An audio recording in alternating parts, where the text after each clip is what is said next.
On today's episode of the Broadway Shuffle, Texas Tech continues to soar up the Big 12 rankings.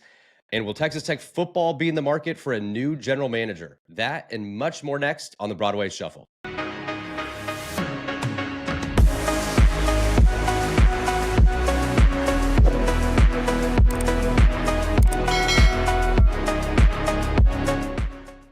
Okay, episode 48 of the Broadway Shuffle. We are back. Wherever you may be and however you may be listening, welcome to the Broadway Shuffle, a Texas Tech sports podcast with Clayton, Zyler, and Conrad.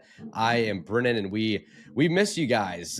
We have not recorded in over a week now, so it's good to see your handsome faces, gentlemen. And we are celebrating a 2-0 homestand that Texas Tech basketball was able to complete with victories over Oklahoma State and Texas Christian. And we look ahead to a big top 20 matchup with Houston this weekend. But we actually want to start our conversation with some football. Texas Tech general manager, yes, that is a thing now in college football, is rumored to be leaving or being poached by quite a few big schools. So, Z, I want to go to you first, man. Some people, including, even myself as recently, wasn't even aware that general managers were becoming such a big deal in college football, but Texas Tech kind of stewarded this with Blanchard. Why don't you go in one to what he does, why this is a big deal, and what it would mean for your program if he did choose to go elsewhere? Yeah, so if you think back to when McGuire was hired, if you were on Red Ritter Sports or you were following that sequence, I remember there was that picture that they posted of them on the runway, and there were two guys, and it was McGuire and Blanchard. And I remember the Texas Tech reporters were shocked to see Blanchard. He was such a big part of Baylor building those classes that led them to a Big 12 championship integral role for their team. So it seemed like he was coming and he was going to lead Texas Tech's department, which was huge. He is your general manager. That's kind of a new position, and you've been at the forefront of that. How recruiting used to work is coordinators and position coaches would identify the guys that they like. They would recruit them, so they had to do a lot of film work, watch a lot of film, blah, blah, blah, blah, blah. What McGuire has done, and what I think a lot of programs around the country have started to do, is they turn that over to the personnel department. So similar to an NFL-style office where the receivers coaches just coach the receivers that are there, the personnel department is responsible for getting everybody in there. So they have the right to offer whoever they want. That's revolutionary in college football. That used to not be the way that it worked. So he's been instrumental. You had back-to-back top 25 classes per On3 in the class of 24 and the class of 23. You signed your first ever 5-star. Very integral to all of that. He kind of built your whole recruiting department, brought along a lot of guys, brought Brian Nance with him. So big piece for your recruiting and your roster building. He's currently being courted by Notre Dame. He turned them down last year. That may not be common knowledge, but if you read Red Ritter Sports, you'll know that that's something that happened. And he's had some other big boy programs come after him. USC was reportedly after him, and he's turned them down in the past too. So he's one of the highest paid general managers in college football, and I think it'd be a big loss if he ended up leaving. Clayton, when you think about a general manager in college football, it still kind of feels weird saying, I know it's been a couple years maybe, but is this, do you feel like Blanchard is replaceable in the sense that, like now is it all money? Is it just a money conversation now where it's like you can find another guy there that's going to show the checks, and it's not that big a deal? Or do you feel like this would be a pretty big blow to your team and to your organization as a whole? Yeah, it's tough to say. I was trying to think about like what, I don't think we would know right off the bat how big of a loss it was. We'd need to, go forward a few years and then look back on the time since he's been gone. I mean, I think you can definitely replace him with someone who can do his job. Now, the question is obviously whether they'll do it as well. And I think the thing that he's been so good at is just like finding athletes. In years past, Texas Tech, it felt like whenever we play the UTs, the OUs, the SEC schools, whatever, like they just kind of look different than we are. And I feel like what he was looking for was like guys who can at least match up physically with those teams, whether that's from their track times or, whatever it may be. I feel like that's the thing that he's done well at Tech, and hopefully, we can find someone else. I know that Brian Nance would probably be a candidate to replace him. So, hopefully too much wouldn't change, but I don't think that's a question that we can necessarily answer right now without saying, like how our high school recruiting changes over the years. Dude, that was a crazy lightning strike by know. you, by That the was way. insane. That was wild. Yeah. I don't know What'd if you do to if warrant that, Clayton? I don't know if you guys can hear that, but that was, maybe that was crazy. Conrad, you looking for a new job? Would you have any interest in? I feel like you'd run You've got to apply. the You've got to Texas Tech apply. GM Oh. job pretty well. What do you think? You gonna throw your name in the ring? Why not, man? I mean, that would be an absolute dream. I just really want the corner office overlooking the Jones in the new south end zone. I think that'd be amazing. I think I could do pretty well at that. And I promise I'm cheap. I mean, 115, 120, and I'm there. I'm working 60, 70 hours a week. That's much cheaper than what Blanchard's getting paid. But Blanchard's he's a great guy from all accounts. I walked by him when we were at the big noon kickoff against Colorado, and it would be a big loss considering the fact that he did come with Joey. He's obviously, I mean, it was Joey's first hire at Texas Tech, and so that's a big deal. But from all accounts, he seems like a great guy that's part of the culture. He was a big part of these recruiting classes, and he was a massive part of what you just did in the portal. He identified a lot of these guys. He's a great relationship person, which is why Joey wanted him here. One of the many reasons, actually. I just don't know, in this day and age of college football, if you can beat a place you really like, if you're working with people with this new era of college football, with all the money involved coming from all these different angles, if you're at a good place and you're building something, I don't really see why you'd want to leave. I mean, South Bend, Indiana is a lot colder than Lubbock, Texas. South Bend, there's not as many things to do in South Bend, Indiana, as there are in Lubbock, Texas. Lubbock's just better in every way, and Notre Dame, they may have played for the national championship, but they will never win a national championship as long as they're sponsored by Under Armour. I'm so glad we got out of that. So I don't know why you'd want to go back to the old ways of the UA. So I don't know. I mean, he's a great guy. I don't want to lose him at all, but. Again, if we do, Conrad Mills, Texas Tech football general manager. You heard it here first on the Broadway Shuffle. Conrad, what three qualities do you have that would make you a good general manager? Oh, man. You really putting me on the spot right here? I know you've got three. You've probably got 10 answers. Just give me your top three. I'll give you 20. No. I think the number one reason that would make me a top candidate for the Texas Tech general manager position is the absolute knowledge of the game. You're not going to find someone that watches more football than me. I mean, I basically in another life would have been a college football head coach, but that's not how it worked out for me. My second is that there's nobody that's going to sell Texas Tech like I'm going to sell Texas Tech. That's a great point. So, and then you're also going to find me in the film room at all hours, watching film, scouring all the 6A, 5A, 4A film that you can find out there for the next great Red Raider. Maybe we'll find another Graham Harrell or Michael Crabtree out there. So I think those would be some, but I could keep going, but that would be very boring to our listeners. You got my vote. Great. Yeah, I think, you got my vote. And it'd be great for the podcast. I mean, to have an inside knowledge like that, on feeding us information. So Conrad, I think you would be the perfect man. No. We would record from live inside the stadium. Do y'all remember when the Iowa offensive coordinator job was on LinkedIn, like the job opening? It could get worse. Well, Z, so is there any expectation on a timeline? Like, this is obviously pretty big news in terms of this rumor has now gotten out.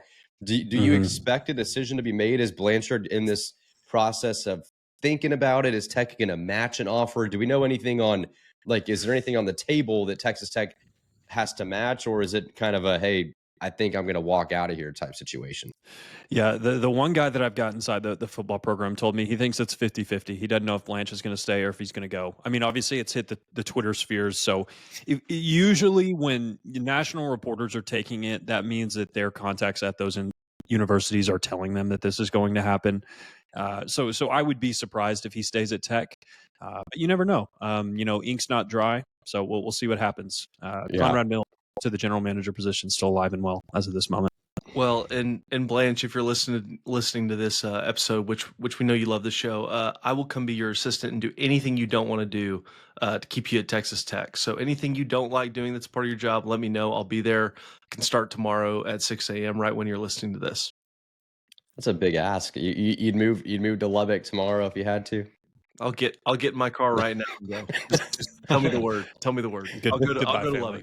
Go to the promised land, baby. All right. Well, we'll be up to date, see what happens there, and hope Lance will stay here at Texas Tech because he is such an integral part of what we're doing. But we're excited to move forward in case he does leave as well. And we know we got a backup ready for him too in Conrad Mills. So, all right, let's talk some hoops.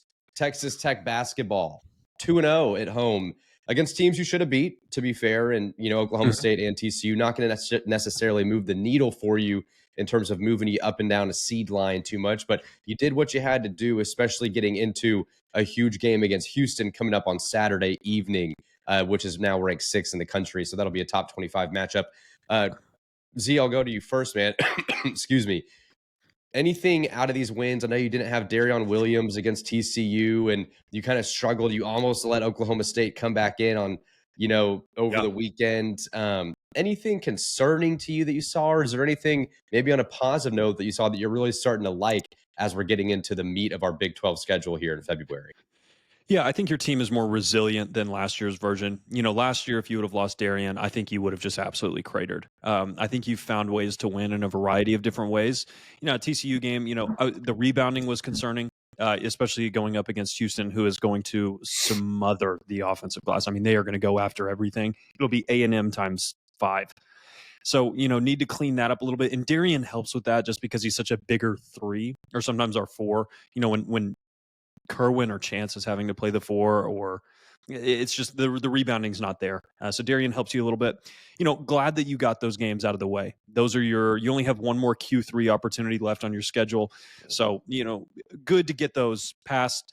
It'll help your strength of record. Those are not necessarily bad wins. They're against top 100 teams in the net. So you'll take those on your resume, but nothing to really, now you're a 4 seed. It's just really good to not have those losses.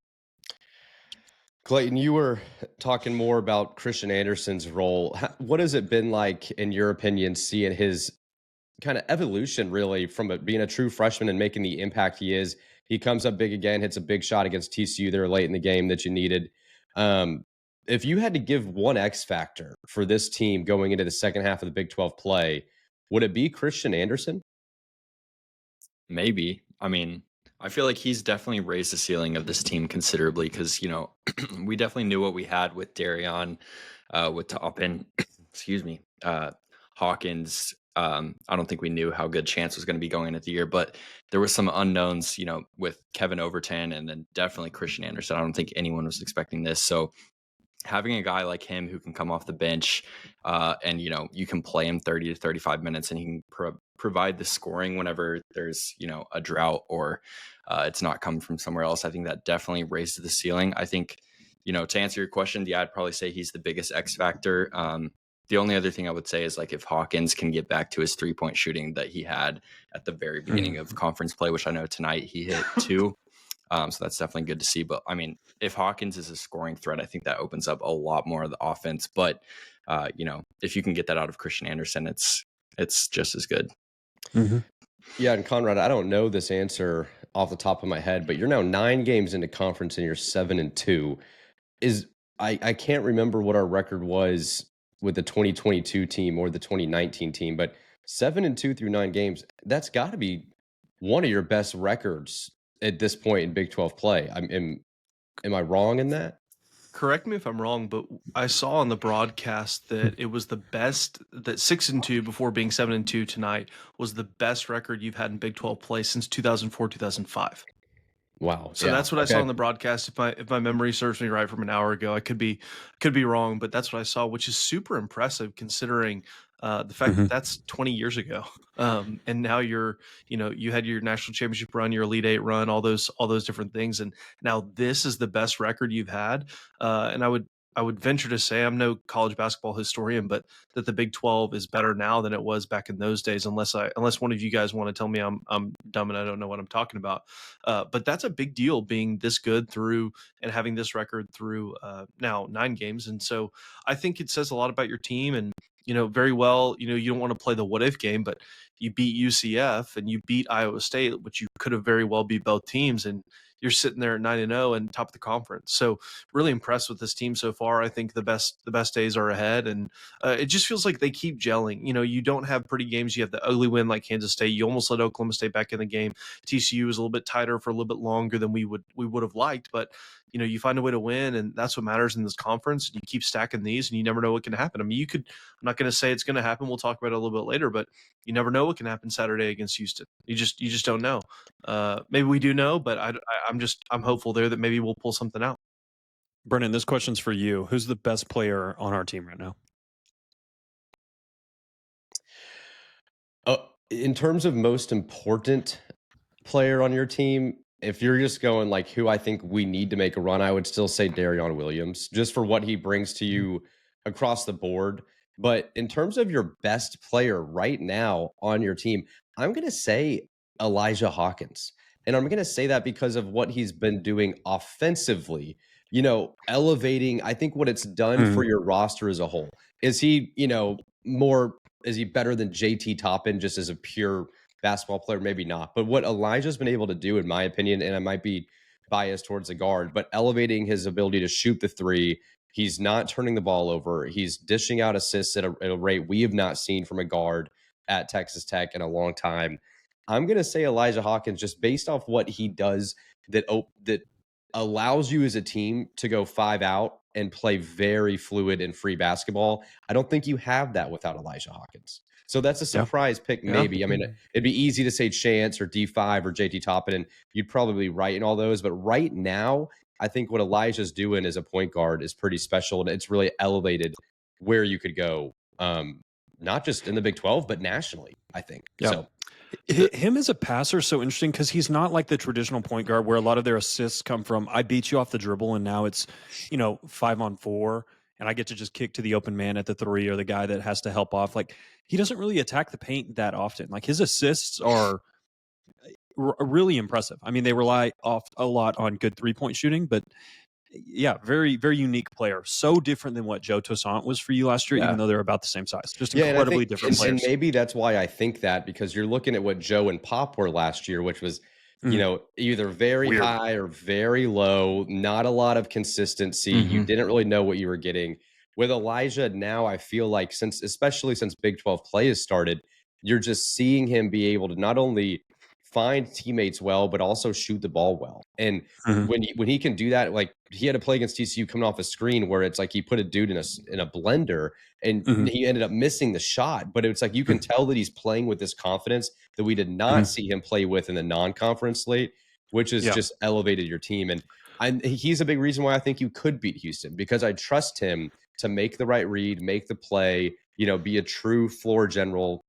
It's exciting, but you obviously need your other guys to step up. He's not going to go win you the conference or maybe take over a game offensively, but if he's playing well and shooting the ball well, like we've seen him do, you're going to be very hard to beat because those other guys are going to get theirs. So, it's going to be really interesting, especially against Houston, just with how physical they are. This will be a great test for Christian Anderson and Elijah Hawkins because they are going to get bullied, especially off screens.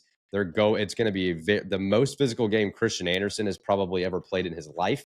So this is going to be a true test and a measuring stick to where you stack up against the big boys. And I'm excited. I'm looking forward to it. So it'll be fun.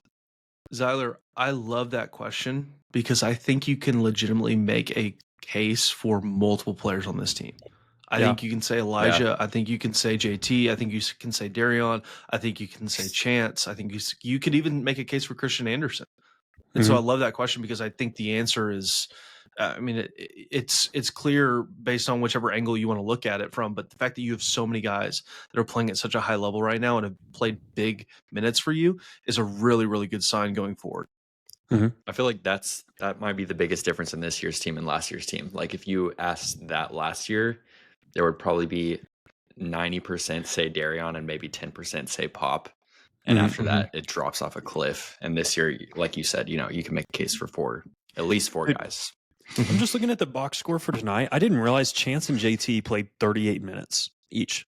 Like they basically didn't come out the whole game. That's got to be the most minutes JT's played all year because he was averaging like 24 basically all year. That has to be a direct result of Darion not playing, correct? No, I think it had nothing to do with that. Okay. Okay.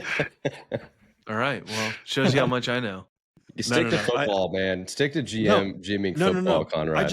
I don't think I realized that. I felt like it didn't feel like he was in for that long. And then I saw him at the end of the game. He had his hands on his head, and I was like, "Is he really that tired? Come on, man!" And yeah, how many minutes did Kerwin get? I thought Kerwin gave you good minutes tonight. He had 25. That's probably more than he's had all of Big 12 play combined. And that has to be a direct result with Darion, correct? I don't think it had anything to do with it. Can we come up with something that has a direct result of Darion Williams for Conrad? To my defense, I'm just thinking your best player doesn't play. You have more minutes to give out. You've got a smaller rotation, therefore other guys will get minutes. I'm sorry, I'm just so logical, guys. I guess it doesn't fit with basketball logic, but that's okay. One more thing I was going to say too before we kind of look ahead to Houston. If you're looking at your 7-2 record, your 2 losses, you haven't played anyone crazy on the road yet, but are at home that you really should not have lost. Like if you're looking at, and I know Conrad, you mentioned this, but the UCF loss is looking a little better. They took Kansas, to the wire. They've taken Houston to the wire. They've played well. Like the UCF loss now does not look nearly as bad. It actually keeps looking better the more UCF plays. Totally. And then Iowa State is Iowa State, who's still ranked in the top 5, but they had to have a last-second layup and an overtime win at home to beat you.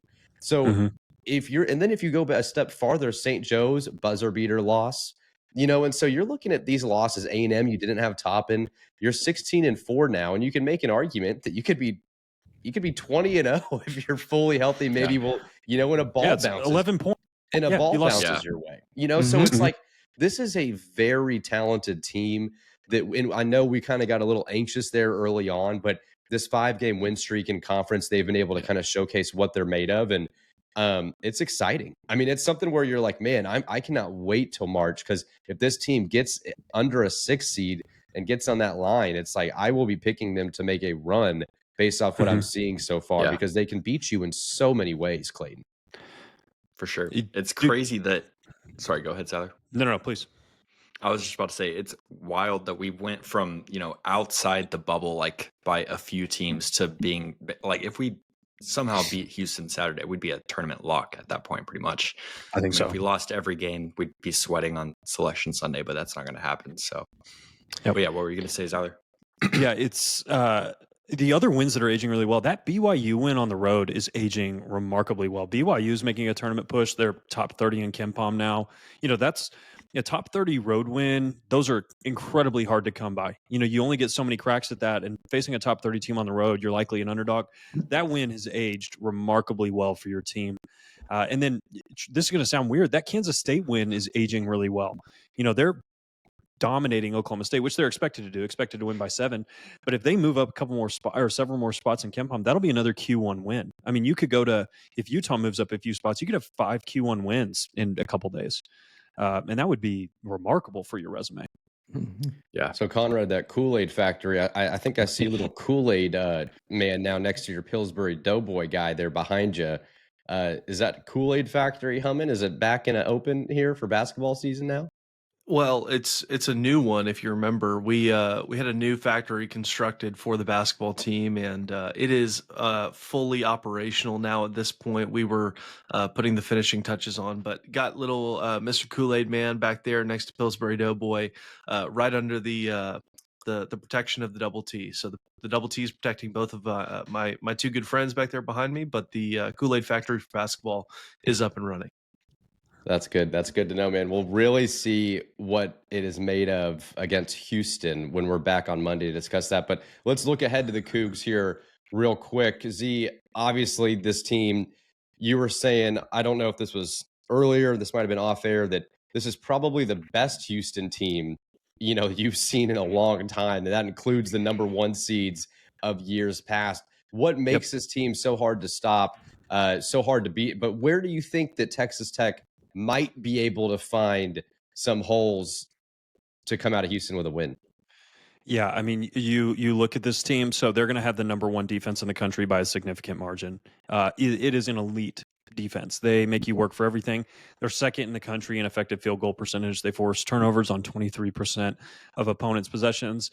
2-point percent defense is at 40%. That's second in the country. They block 18% of shots. That's third in the country.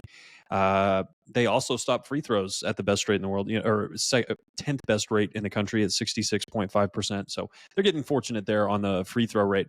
But they also couple that with a top 10 offense. So they shoot the three at about 40%. They're actually not a very good 2-point shooting team, which is kind of odd. They never get blocked and they never turn it over. So it's just, they are not going to make many mistakes, and they are going to force you into a ton of mistakes. The way that you beat this team is you turn the ball over less than 10 times. You need to shoot probably 40% plus from the three, and you have to rebound well. They are going to crash the glass. They get 38% of their misses. That is really, really good. It's just going to be a tough team. Usually teams that play like this, you think Tennessee, and it's like, oh yeah, they can't shoot, can't do anything. They've got 3 guys shooting above 40% from the 3-point line. You got LJ Cryer, Emmanuel Sharp, Malik Wilson, Milos Uzan's shooting 38%. Terrence Arsenault's shooting 40% again. So, there's 4 guys above 40%. So it's just a really good team. There's really no holes. This is, if I had to pick a team today to win the title, it's going to be Houston. That would be my pick. They are the best team in the country right now on KenPom. They're one of the first teams to get over 36 on the adjusted efficiency margin. And there's 2 teams that are almost there this year. So it's an incredibly elite year for basketball teams. They're awesome. Clayton, that Zyler's pick of picking Houston surprising you? A little bit, yeah. I personally would pick Auburn. I mean, I don't blame someone for picking Houston, but they have not played the quality of competition that Auburn has. And so, I mean, I feel like Auburn is a little safer bet, but it's not like insane that you would pick Houston. Like you said, they are, easily one of the 3 best teams in the country. Mm-hmm. Did Clayton just become an SEC homer? No, absolutely not. Auburn's really good. Basketball is a little different than football. At least for now. I know. Conrad, I guess I'll go to you, man, for a prediction. Will Texas Tech be coming out of Houston with a win on Saturday? Yeah, they're gonna win by 2 points. We're gonna go into Houston and shock the world. Maybe. I don't know. Your face is kind of saying otherwise. It's Thursday morning. We still have a long time to go till tip off, and I can talk myself into it. But anything's possible. Believe in Coach McCasland and the fellas, but this is going to be a tall task. So I'll say this. If we would lose by by single digits going into Saturday, you gave me that right now, I'd take it because I just think that looks really, really good that you were able to compete with this team. Thankfully, you will not have to see them in March because they will lose, and so you will not have to play them in the national championship game. But on Saturday, you will probably lose, and hopefully it's by single digits. All right. Well, that'd be a good loss. I would take a single digit loss on the road. Zyler, you feeling confident about it? Clayton, go ahead. I was going to say, in my opinion, you cannot find anything out that's bad about your team this weekend. Like if you 100% run out of the gym, that is not going to change my opinion about this team at all because Houston does that to a lot of teams. Yeah. Here's a stat for you. Houston has never lost a Big 12 home game. And the last time they lost a Big 12 game period was February 3rd of 2024, and it was at Kansas. Since then, they have won 1, 2, 3, 4, 5, 6, 7, 8, 9. And let's go here. They have won 18 Big 12 games in a row. So, and never lost a Big 12 game at home. So best of luck to Grant McCastle and the boys. If you don't have Darion, prayers up. But we'll see what happens. We'll see what happens, man. One other note I wanted to make is that Arizona Wildcat team that you beat, they beat Iowa State in overtime. Their only loss in conference so far is to you in the USA. So another great win. Arizona is 8-1 in conference for some other news and notes as well. So wanted to make a note of that. Yep. So, okay. We'll see what happens on Saturday. Let's transition quickly because I know all 3 of you Chief Mahomes lover boys would love to talk about it. It's the Chiefs beating Buffalo over the weekend. How excited are you guys? How confident are we in a Chiefs three-peat here in a week and a half or so? Initial thoughts on Patrick Mahomes getting it done yet again in the AFC Championship game. Conrad, you go Conrad. first. Yeah, No, Conrad, no, you no, no. start. I knew y'all were They all going wanted to to go go to first. Conrad first. I need. You have wanna to go first. No, no, no, no. You I need to go go to Clayton first. first because I need to rein in the way that intro made me feel. So, Clayton, what were your thoughts on watching the greatest quarterback of all time win his fifth AFC Championship game? It was awesome, man. I mean, Pat, like you said, might be the best quarterback of all time. And whether I think I texted y'all in the group, but like whether you think he'll ever surpass Brady, it is so crazy that like Brady's legacy is already being threatened this soon after his retirement. Because like, what he accomplished on the football field, you would think would never be accomplished again. And the fact that Pat is already, even if he's not there yet in the Super Bowls and the Super Bowl appearances, the fact that it's even a discussion is insane. And yeah, I mean, he's one of the best playoff performers we've ever seen in any sport. And he's got a chance to do something that no one's ever done. So it's awesome. Yep, he's second all time in playoff wins already, which he has 17, which is it's crazy to think like that doesn't sound like that many, but you just think that the maximum amount of wins that you could have now in this format is 4. So getting to 17, and it used to just be 3. Like you'd play, I guess no, you'd always play wild card, divisional, and conference, but yeah, and usually he doesn't have to play in the wild card round, and he still has 17. And Brady has 35, which is a ludicrous number. That's insane. wild. Conrad, before you go, we were on the phone earlier, and you were adamant that Patrick Mahomes has surpassed Tom Brady. I'm going to hold you accountable to this opinion. You said that he is the greatest of all time. I'm going to give you the floor. Is that? Do you still believe that after having time to process what came out of your mouth a couple days ago? I believe that stronger now than I did a few days ago. I've been saying that for a couple of years. It's not only the Super Bowls that make you the greatest player of all time, it's how you get there. And I'm not trying to take anything away from Brady and what he did. Tom Brady is a fantastic player. Many would still regard him as the greatest of all time. But the difference with Patrick is how he's done it. He can do it in all kinds of different ways. He can throw no-look passes. He can throw the deep ball. He can dice you up, dinking and dunking. He can run the ball better than Brady could by a billion miles. And so the way that Pat has done it and done it so quickly, I mean, 7 straight AFC Championship games, 7 straight to start his career. I mean, he's been playing into late January every single year since he became the starting quarterback. He's done it at a higher level in the regular season for the most part, except with the exception of a couple seasons. Brady had a couple bad seasons, but he's been out of this world good. And how you're judged is when it matters most. And the fact that he's already this successful is unbelievable, as Clayton said. So I don't have to wait till he gets to 8 Super Bowls. I don't. To say he's the greatest of all time with this coach, with this organization, which he's in the best one, that plays a big factor in this. I don't have a problem saying he's the greatest quarterback of all time. The thing with Brady is he was a great passer, good thrower of the ball, but he didn't have the best arm ever. He didn't have an arm close to Dan Marino, John Elway, Brett Favre, any of those, Aaron Rodgers, any of those guys. His arm was good. It's just not elite. Mahomes has one of the best arms ever. And Brady doesn't. And so what Mahomes does on the field, how he does it, and with the success that he's done it so far is absolutely unbelievable. And he is 17 out of 20 in playoff games, and he's lost 2 of those. The first one to Brady in the AFC Championship, which if there would have been a holding call, Brady would have gone home that year and Mahomes would have gone to the Super Bowl and probably won that year. The second time he played Brady, he didn't have an offensive line, and then he admittedly did not have his probably had his worst half of football in his career, that second half against the Bengals in the AFC Championship game that they lost. So yeah, I stand by that take. I'll be sitting here in 10 years and we'll be having this conversation and I'll just be able to say I told you so. You sound like Skip Bayless talking about the Cowboys. Hey, except I have cold hard facts to back up what I'm saying. You do. It's definitely more of a compelling argument.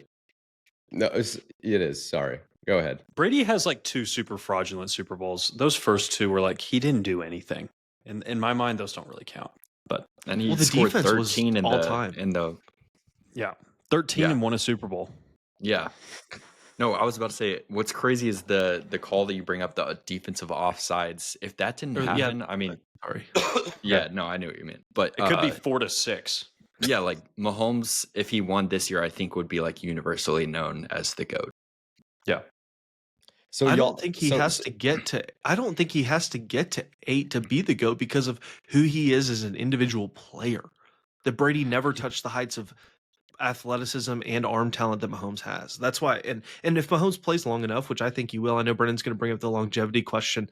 If he'll smash Brady's passing records. I mean, I don't know, dude. He has almost 90,000 yards. Yeah, because Brady played because he played for so long. I know. Which is a skill set, though. You're bringing up the longevity. I mean, I am gonna bring that up as just as the devil's advocate of this conversation. You know, quarterback is such a hard position to play. Trust me, I know it. You know, I was 7th grade B team quarterback once upon a time, and it was hard. But in all seriousness, to play NFL quarterback as successful and as long as Tom Brady did, and to win Super Bowls in 3 different decades, like. I understand that Mahomes might be more talented than Tom Brady. I'm not even going to question that. But Mahomes has to essentially do what he just did the first 7 years again. And do it again. And do it again. Like, that's what Tom Brady was able to do over the course of time. Whether he had good defenses, you always, to win a Super Bowl, it's not one guy. You've got to have a defense. You've got to have a skill position player. So, you know, you can say Tom Brady, you know, had this or didn't have this or whatever, but at the end of the day, he still did it. And he did, you know, I mean, Tom Brady should have lost the Seahawks Super Bowl if they handed to Marshawn Lynch, but he probably should have won the David Tyree catch Super Bowl because that was a lot of luck. And he probably should have lost the Falcons one or whatever it is, you know. And so you can always say they probably should have or they could have won. The reality is Tom just did it over the course of time. Patrick is on that trajectory. I love what Clayton said about it because it is so true that it's crazy that someone is already in the conversation this early in his career. And if he wins in a week and a half, it'll be even, you know, more amplified getting to 4. But to crown him now, especially if he ends up losing in the Super Bowl and he's now 3-2, he will have to have a couple more wins. You know, it's just a lot. I think I'd be more inclined to say, like, yes, if he wins the 3-peat, because no one's done that in NFL history, and that's something he has over Brady. But you know, I don't know if I can go there yet. But Conrad, that's why we got. He's already the second best. I don't even think that's a debate. There's no dude. You're not going to put Joe Montana and Patrick Mahomes next to each other and tell me that doesn't look like a 30-year-old grown man and like a 16-year-old boy that hasn't even hit puberty yet. I mean, that's just, they're two different. The thing that's so hard, and I don't disagree with you, but with quarterback, it's not like the NBA, right? Like in the NBA, you can say there wasn't a 3-point line, or there wasn't a shot clock, or there wasn't. For the most part, post-merger in the NFL, quarterback has been relatively the same. Like, we'll go 80s on, you know, once passing really got into play, when the West Coast offense became a thing. So you can kind of compare a Dan Marino to a Josh Allen or whatever. You can relatively make the same argument, which is why quarterback is so hard to make.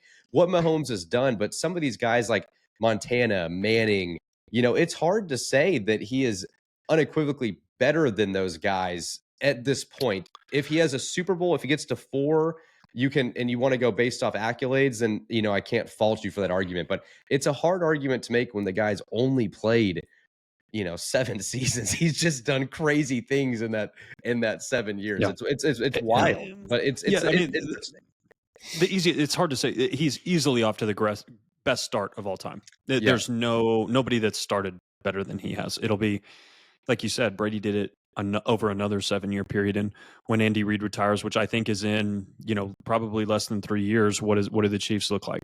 What does it look like without Kelsey and maybe when Spagnuolo retires? You know, it's just, there's a lot of things that are going to change for Pat, and can he continue to do that? Because he didn't carry the team offensively this year. You know, it's 28 touchdowns, like 33,000 something yards. Like, will he be able to put the team on his back like he used to and go out there and win it single-handedly? That'll be the question. So, yeah, it'll be interesting. And you look at, I mean, you look, just one last thing on this before we move to our favorite segment, but Montana had 16 playoff wins, and Pat already passed him. If Pat wins on Sunday, he's got the same amount of Super Bowls and 2 more playoff wins than Montana did. And then, you know, with Manning, Pat wins on Sunday, he's got double the amount of Super Bowls that Peyton had. So I think he's already passed Manning for sure, in my opinion. Yeah. Oh, yeah. It's him and Brady. Brady's the only one that's had a better career. Yeah. Yeah. I mean, he's already I think he's top 40 already in passing yards career. Like, it's crazy how high he is already. Well, we'll revisit this conversation to our listeners, and if you're listening this far and you're not subscribed, please subscribe to the show and like this video. But also, just know that on February 10th, after Patrick Mahomes has his 4th Super Bowl, we will be back on this topic, and I'll just be making my case once again. So tune in for that. You're more than welcome to. But one thing I meant to say, we haven't recorded since this took place, but Graham Harrell. One thing Patrick Mahomes is not is the greatest quarterback in Texas Tech football history. I believe that belongs to Graham Harrell. Shout out to him being honored at the basketball game. That was super cool to see. Also becoming Abilene Christian's offensive coordinator and quarterback coach. So he's back in the West Texas area. Just super stoked for Graham, man. And Graham, we'd love to have you on the show. We've reached out to your management or representation. Haven't heard back yet, so please let them know. We'd love to have you on the Broadway Shuffle. But congrats to Graham Harrell. That was cool to see as well. So wanted to make a note of that. All right, let's transition to our Tommy Tubervilles of the week. If this is your first time listening, we love to find a fraudulent of the week somewhere around this country. They could be anywhere. We'll find them. We'll make fun of them, but all in good fun. So for our first Tommy Tuberville of the week in what feels like a couple of weeks, Clayton, I'll go to you first, man. Who is your Tommy of the week and why? My Tommy Tuberville of the week is Rhode Island basketball coach Archie Miller. Like I said, we will find you anyway. Yeah. Earlier this week, there was a tweet from Jacob Pickle that said, wow, the best conference in the history of college basketball is 54-54 since January 4th. ESPN once again showing their SEC bias for some teams that can't even get above 500. And then in a press conference after a game, Archie Miller said, I saw some on Twitter that the SEC is like 54-54 in their last 108 games. I don't know if that's true, but that just shows you how hard it is to be good in some of these leagues. It's like, I don't know how, like, maybe just stay off Twitter until after your post-game press conferences so you have time to process. I don't know how someone falls for that, but long story short, Archie Miller is my Tommy Tuberville. That's a great one. That was unbelievable to watch the presser, and you can see everybody's like looking around like, does he know? Then that's why he like caveated it. He's like, I don't know if that's true or anything. Like, I feel like he sensed it. That is so funny. Z, what about you, man? Who's your Tommy of the week? This is an easy one for me. Jay Billis got on the SEC glazing this week, and he said, and I quote, he said, "It will be harder for an SEC team to win the SEC tournament than it will be to win the national championship."